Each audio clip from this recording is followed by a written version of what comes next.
All right, good morning, guys. Welcome back to the channel. All right, as you guys last saw, we left off. We got radiator out, we got manifold turbo, intake off, starter off, power steering pump pulled to the side.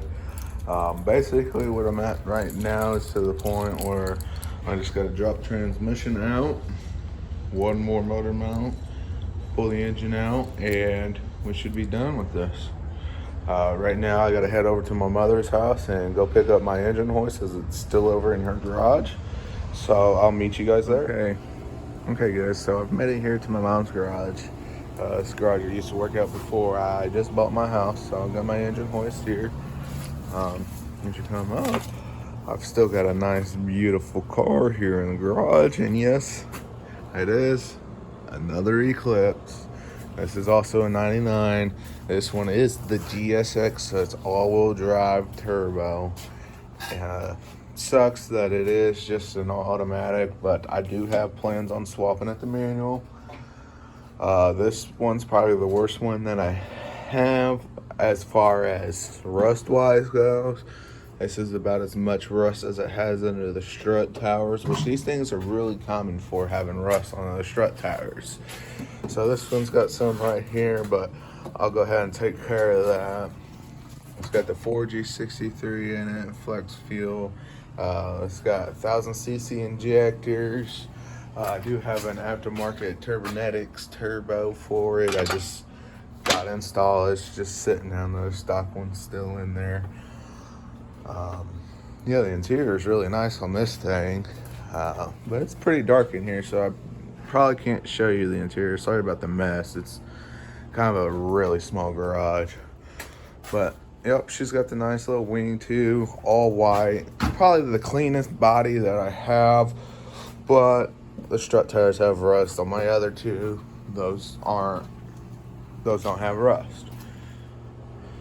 Okay guys, time to say goodbye to this beautiful, beautiful motor. I love this car so much. But I got my Harbor Freight jack, got my Matco creeper, and my Harbor Freight engine hoist. Sorry guys. Let's go ahead and get this loaded up and get it back to the house.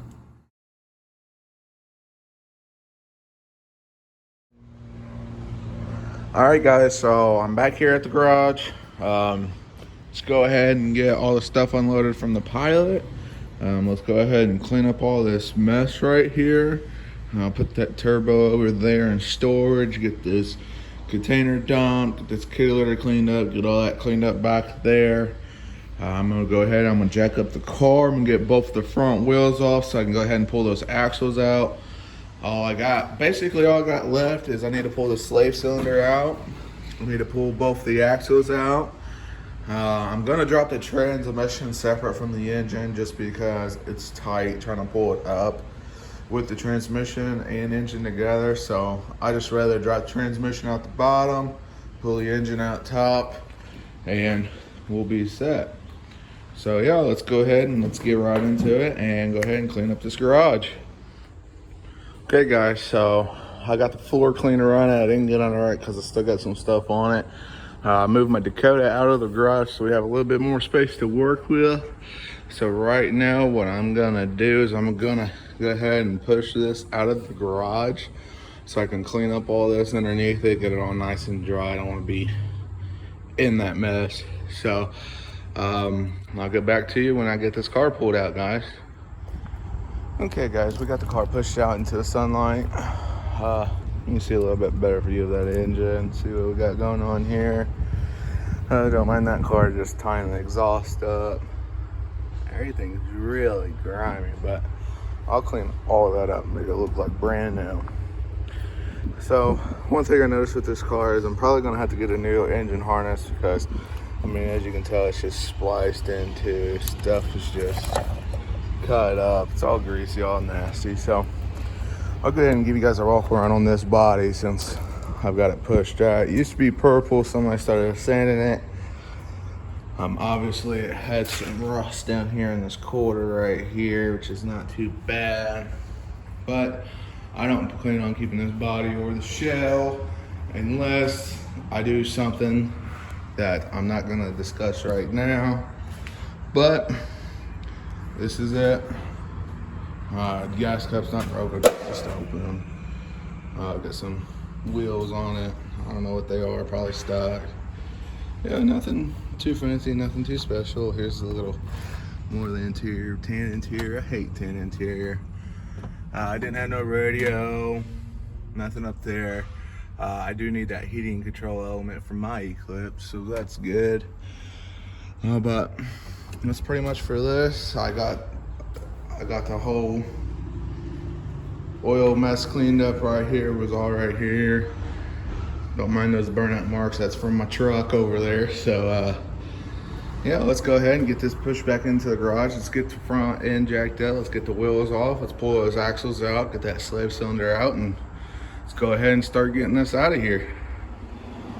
All right, guys, so we got it pushed back into the garage. Sorry if there's a little noise echo. I went ahead and I shut the bed door because I turned the AC on because it's hot out. So let's go ahead, let's crack these lug nuts loose on these front wheels. Let's go ahead and jack it up in the air, and let's go ahead and get it all done. All right, guys, so I got the wheels cracked, so let's go ahead and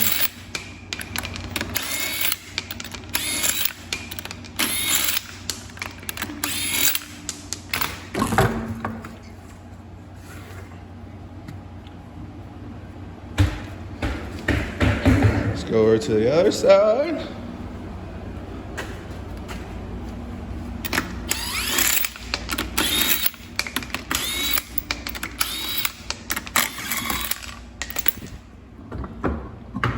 And yes, when I was jacking it up, I made another mess.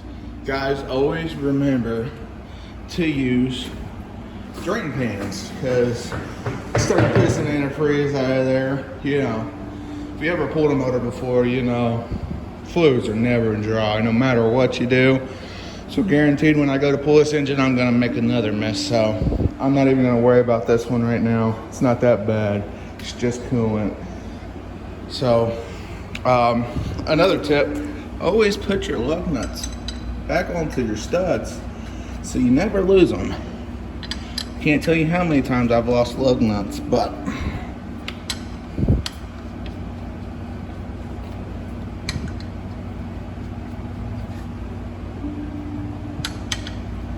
okay, so next thing we're gonna do is we're gonna take this nut off of this axle right here. We're gonna go ahead and take the lower two control arms off, pop them out of the knuckle there, pull the knuckle off, slide that joint out, and then get under there with the pry bar with the pry bar, and then just pop the universal joint out of that transmission. And I'll be back when I'm doing the work. Hey guys, so I pulled that axle nut out. I pulled the axle out of the bottom, got those two lower ball joints off. There's one control arm, there's a bolt that goes straight through this strut fork. Decided to take that one off too, but now just gotta get on my creeper here and let's go up under it to where the axle meets into where the transmission is, and I'll take my pry bar right out just like it. Okay, well, we need a bucket. Hold on. Okay, after some technical difficulties, we're back. Got our nice little drain pan there. So what you just want to do is you want to get this axle here out. Now we can just grab the shaft and pull her on out. Okay, there she goes. Okay, so we got that one fully out. So now we want to go to this side right here, and we want to get this one out as well. See if we can't do that. No. Well, don't shoot your drain can across the room, guys. Oh, there goes that one. I'll let them both drain out into the drain pan. Get this one the rest of the way out. Okay, this is good. All right, so you let all that transmission gear oil drain out into your pan there, and I'll get back to you when I do something else. Okay, guys, back here. So, one of the things I did is I went ahead and put all the suspension back together on this, both sides, so that way if I have to put the wheels back on this and push it out of here, I can get it out anytime I want. Technically, this isn't the right way to do it. You're supposed to have the axle shaft still in there so you can tighten in that bearing. But I'm not going to be using this car. I'm not going to be using the suspension, so I'm not really worried about the wheel bearings on this. Plus, there's not going to be a motor and transmission in it when I sit it down, so there won't be that much weight on it. So I also got the slave cylinder out down here. That's all pulled off. I went and pulled the bolt out on this trans mount right here. I was going to drop this lower trans member right here down, but the bolts are stuck inside, like the nuts that are welded inside the frame here are spinning inside of it.